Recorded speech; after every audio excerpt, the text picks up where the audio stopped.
இன்னைக்கு நம்ம பார்த்த ரமண மகர்ஷி பரமாச்சாரியார் வரலையும் மகான்களா ரொம்ப கிடக்கிறது இந்த தேசம்.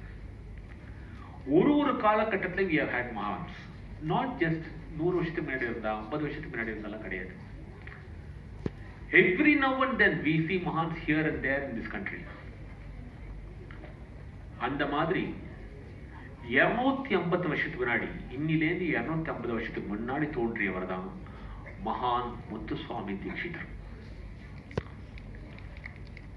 முத்துசுவாமி தீட்சிதர் சொன்னாலும் எல்லாருக்கும் ஒரு மரியாதை. என்னன்னாக்க அப்படி ஒரு படிச்சவர், அப்படி ஒரு ஞானி, அப்படி ஒரு மியூசிக், ஆனா அப்படி வாழ்ந்தவர். யாரும் நம்ம மகான் சொல்றோம். ஹூஸ் அ மகான்? யாரும் சொல்ல முடியுமா? ஹூஸ் அ மகான்? மகான் எவ்வளவு யூசேஜ் பண்ணிட்டே இருக்கோம். இவர் மகான், அவர் மகான். மகான்னா என்ன ஆக்சுவலா?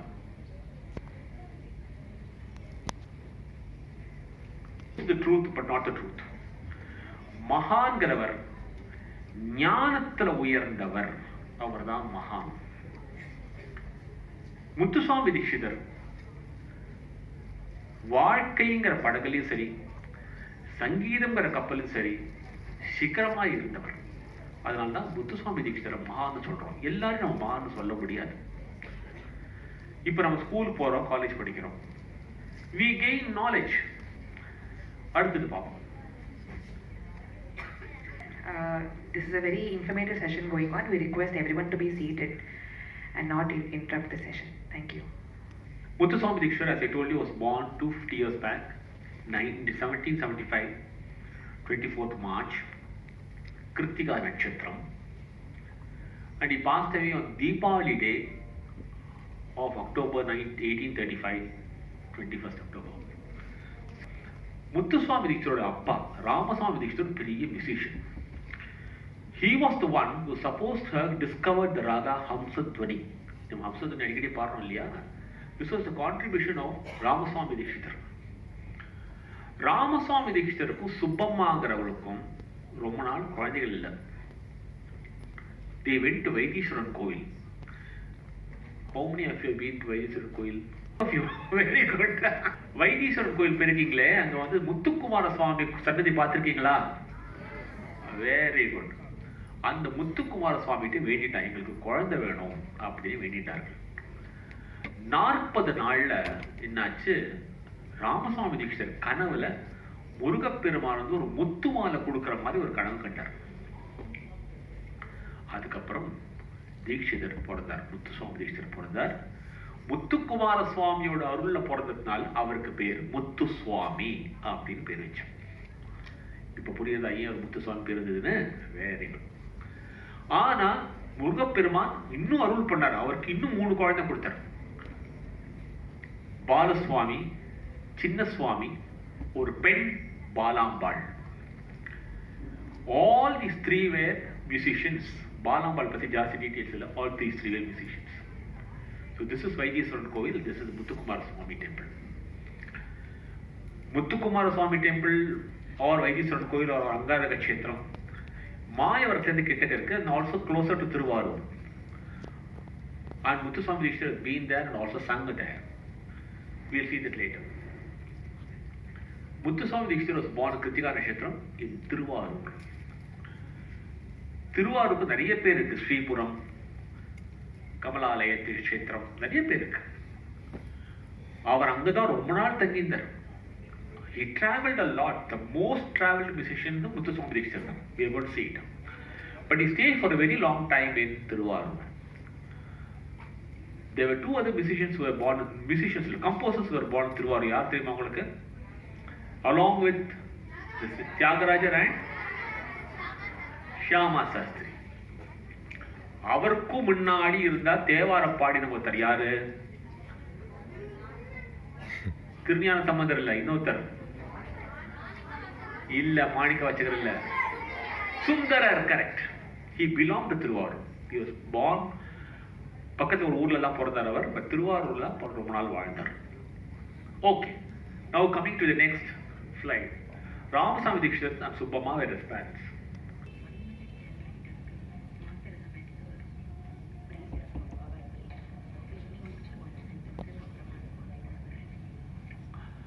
சிதம்பரநாத யோகின்னு ஒரு சன்னியாசி அவர் வந்தார். அந்த காலத்துல சன்னியாசி வந்தாக்கா அவளுக்கு போஜனம் பண்ணி வைக்கிறது இல்ல அவர்கிட்ட போய் ஏதாவது கத்துக்கிறது இதுதான் பண்ணுவாங்க. அந்த மாதிரி Dikshitar family was devoted to Chidambaranatha Yogi. அந்த சிதம்பரநாத யோகி என்ன பண்ணார், நான் நார்த் போறேன், என் கூட நீ வா அப்படின்னு முத்துசுவாமி தீக்ஷிதர் அழைச்சிட்டு போனார். So he took along with him to north. North போய் காசியில he spent a lot of time.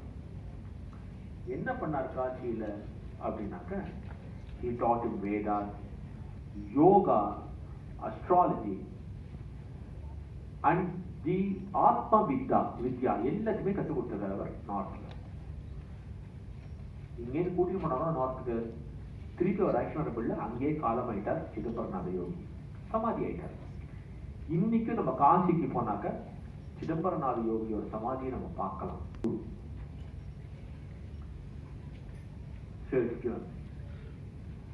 வந்து நார்த்ல இருக்கிறது he got exposure to Hindustani music. இன்னைக்கு நம்ம ஹிந்துஸ்தானி மியூசிக் கேட்கிறோம் இல்லையோ, அந்த ஹிந்துஸ்தானி மியூசிக்கை he was able to listen to them. Several stalwarts, maestros, virtuosos எல்லாரும் பாடி வாசிச்சு எல்லாத்தையும் கேட்டு he was highly influenced. அந்த இன்ஃப்ளூயன்ஸ் வச்சு நமக்காக கீர்த்தனை பண்ணி கொடுத்திருக்காரு முத்துசுவாமி தீக்ஷிதர். அதுல ஒரு சில கீர்த்தனை எல்லாம் ஜம்பு பத்தி காமிட்டு பாருங்க. If you look as if it's a Hindustani composition, although it is not.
This was influence that he got. Parimalanganadam bhajeham veeranam. அப்போ போட்டாரு கிடையாது. But that is what Muthuswami Dikshit stood out as a wonderful composer, blending North Indian and South Indian music. அவருடைய குரு ஒரு கங்கை கரைக்கு action பண்ணார். Action போயிட்டப்பா, ஒரு ஞானம் சித்தியா இருக்கு, கங்கையில உனக்கு என்ன வேணுமோ கேடு கொடுப்பா கங்காதேவி அப்படின்னு சொன்னார். அவர் ஒரு வீணையை நினைச்சார், அந்த கங்கையில ஒரு வீணை கிடைச்சது. இந்த வீணை இன்னும் நம்ம கிட்ட இருக்கு, அதோட போட்டோ தான் அது. இன்னும் நம்மளோட இருக்கார். அவர்கள்லாம் அவரோட பொக்கிஷமா வச்சுட்டு இருக்காங்க டெக்ஸ்ட் அண்ட் வீணை. அண்ட் அவர்களுடைய family so fond of their Muslim music. Coimbatore நிறைய பேர் அவருடைய டிசெண்டன்ஸ் இருக்காங்க, மெட்ராஸ் இருக்காங்க.